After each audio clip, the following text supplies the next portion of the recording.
যার কাছে ধৈর্য নাই, সহ্য নাই, মেনে নেওয়া নাই, মানিয়ে নেওয়া নাই, তার কাছে কখনো নিয়ামত আসবে না। এই ক্ষেত্রে আমাদের অনেকের মনের একটা চাপা প্রশ্ন থাকে, জানতে চাওয়া যে ধৈর্য তো অনেক ধরেছি, আর কত ধৈর্য ধরব, সহ্য তো অনেক করেছি, আর কত সহ্য করব।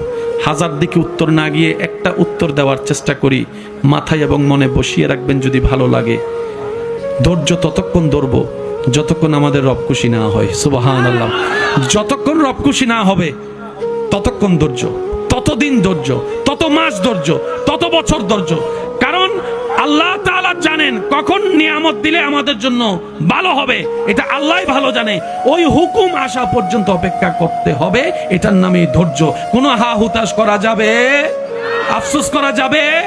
আল্লাহ দিল আলহামদুলিল্লাহ, না দিল আলহামদুলিল্লাহ। সুখ আপনাকে খুঁজতে হবে না, দেখবেন সুখ আপনার ঘরে নিজে থেকে চলে আসবে। বলেন সুবহান।